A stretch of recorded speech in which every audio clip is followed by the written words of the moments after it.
Thank you.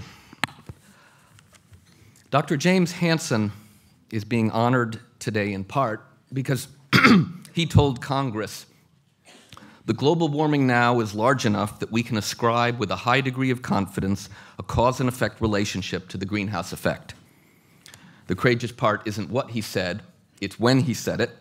25 years ago, during the sweltering summer of 1988, it was the first high-profile public statement by US government scientists alerting the country to this grave threat. Jim embodies the Ridenhour Courage Prize.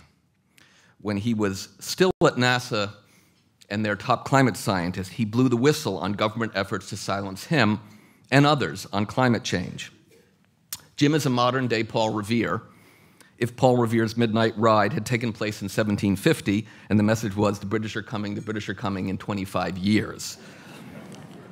Yes, climate change is a challenging story to tell, and Jim has been telling it actually since 1981, when he published his first warning that led to a major New York Times story headlined, "Study Finds Warming Trend That Could Raise Sea Levels." And yet carbon pollution has kept rising.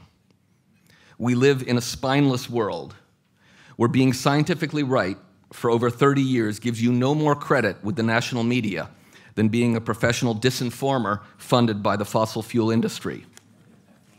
How spineless is this world?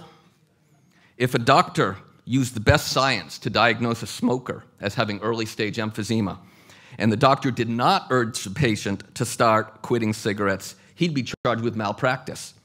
But if a climatologist uses the best science to diagnose an entire planet as having early-stage climate change, and he urges the world to start quitting fossil fuels, well, then he is labeled an alarmist by industry-backed groups.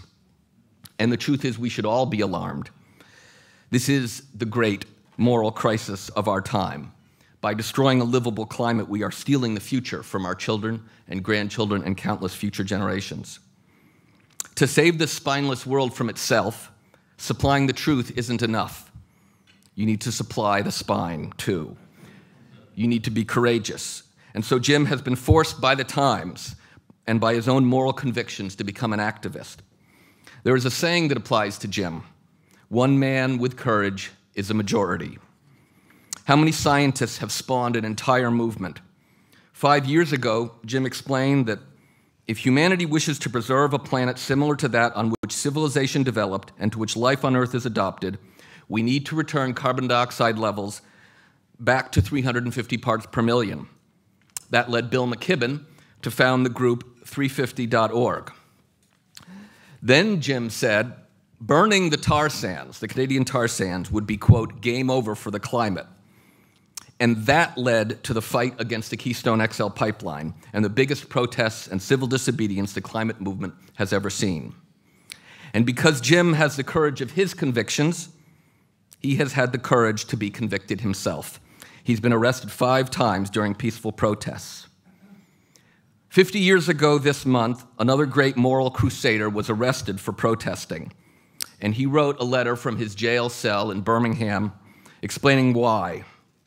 "Injustice anywhere is a threat to justice everywhere," wrote Martin Luther King Jr. on April 16, 1963. "We are caught in an inescapable network of mutuality, tied in a single garment of destiny. Now more than ever, we are tied in a single garment of destiny, cloaked as a species in a protective climate that we are in the process of unraveling. And so the need for activism, the need for courage, the need to speak out is as great as ever.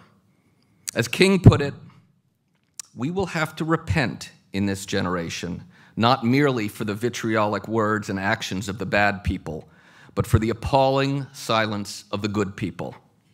It is my singular honor to give you a man who will not have to repent, a man for all seasons, literally, the winner of the 2013 Ridenhour Courage Prize, Dr. James Hansen."